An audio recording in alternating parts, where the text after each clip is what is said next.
no, no, no, no, no, no, no! Wait. Hey. Wait.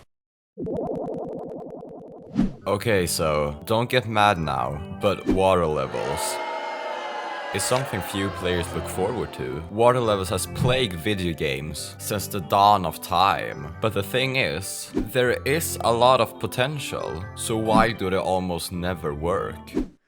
I love water! The first major flaw that most water levels have is simple. They change the gameplay drastically and way too quickly. I'm sure you know what I'm talking about. You're playing a game that you're really enjoying, and then, boom! A water level. Suddenly everything is slow and slippery and By this point, you've most likely already started to get used to the movement mechanics of the game, and completely changing that up is like someone slapping you in the face.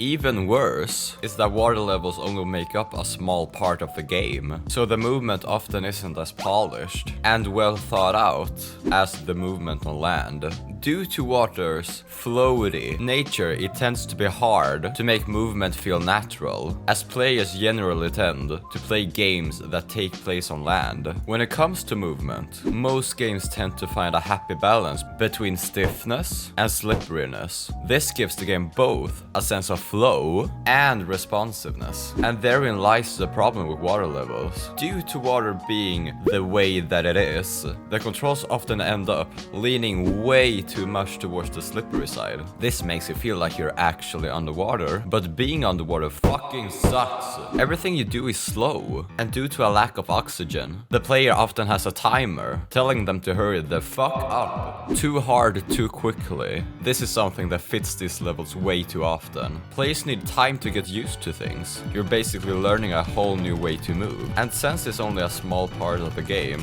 developers tend to feel the need to cram in as many of their ideas as quickly as possible. And oh my god, is that a giant fucking eel? I think I'll go home now. Of course, water levels aren't bad by default. Developing water segments is not easy, and I think developers tend to compensate the clunkiness by making these levels only be a small part of the game. You'll notice that when being underwater is a bigger part of the game, it tends to be way more polished and leagues better. In theory, water levels should be great. They often look absolutely stunning, and in many cases contain some of the prettiest scenery and music of the entire game. They have the potential to be absolutely amazing, but it is in my opinion that due to the feel of them and the sheer difficulty of developing them, they in most cases simply don't succeed. And it is on that note that I like to say that Bubsy 3D has the best water level in all of gaming. Fucking sue me.